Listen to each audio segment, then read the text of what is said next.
आजसम्म नेपालको इतिहासमा नभएको कुरा होइन। आजसम्म इतिहासमा नभए यो 6 जनालाई समात्या भन्नुभयो। आजसम्म तपाईँको हिजोको इतिहास के छ आज त्यसरी चाहिँ सोध्नु न। एउटा घटना सोधेर आजसम्म नभए भन्नुहुन्छ। जम्मै अहिले जे भएको छ आजसम्म नभएको छ। नेपाल एकीकरण पछि तपाईँले सोच्नु भएको थियो एउटा मधेसी चाहिँ यो देशै हल्लाइदिन्छ मधेसीले प्रधानमन्त्री हुन्छ भनेर, मधेसीको छोरो सोच्नु भएको थियो। चुनावमा जाँदा तपाईँले सोच्नु भएको थियो यो देशमध्ये त्यो चाहिँ के अरे उहाँ महोत्तरीमा जन्मिएको काठमाडौँतिर मेयर भएको चाहिँ नि बालेन शाह उहाँ झापाको चाहिँ त्यत्रो चाहिँ केपी ओलीकै भाषामा चाहिँ जम्मै सम्भ्रान्त बसेको ठाउँमा लप्पै घोडा चढ्छ भनेर घोडै चढेर त्यसपछि गएर तपाईँलाई म अर्को भन्छु। तपाईँको चाहिँ नि 40 वर्ष मुनिका चाहिँ नि मान्छेको क्याबिनेटमा यत्रो जमात हुन्छ सोच्नु भएको थियो? इतिहासमा थियो?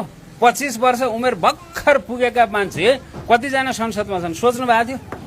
हेर्नुहोस्, उहाँ चाहिँ नि तपाईँको बदिनी कहाँ सुर्खेतकी बदिनी, बादी पनि होइन बदिनी, सुर्खेतकी बदिनी आज मन्त्री हुन्छ सोच्नु भएको थियो? सब सम्भव बनाए बालेन सरकारले। तपाईँलाई म के भन्छु भने तपाईँले जे हिजो सोच्नु भएको थियो नि, जे हिजो देख्नु भएको थियो त्यो केही पनि छैन, सबै नयाँ छ। अघि नै भनिसक्नुभयो छैन, राजदूतलाई चाहिँ प्रधानमन्त्रीले यसरी भेटेको 48 साल यता देख्नु भएको थियो? बालुवाटारमा कोही मान्छे पस्न दिन्न भनेर प्रधानमन्त्रीले भने सुन्नु भएको थियो? माननीय जम्मा भएर चाहिँ बसेका ठाउँमा प्रधानमन्त्री हुने मान्छे खोइ आएन त भन्दाखेरि चाहिँ नि तपाईँ नगएको हिजो देख्नु भएको थियो? 4 जना माननीय बसेका ठाउँमा प्रधानमन्त्री गएर घ्ल्याप्पै अँगालो हाल्थ्यो, जम्मै तिमीहरू मेरो आऊ भन्थे। माननीय बसेका छन् बोलाएको छ आएको छैन सुन्नु भएको थियो? चुनावमा हिँड्दाखेरि हिजो चाहिँ नि मान्छेले भाषण नगरिकन भोट पाउँदैन थियो। हेर्नुहोस्, अहिले बोल्दाखेरि बोलेर होइन त्यसो हल्लाएर चाहिँ यत्रो भोट ल्याएर देख्नु भएको थियो?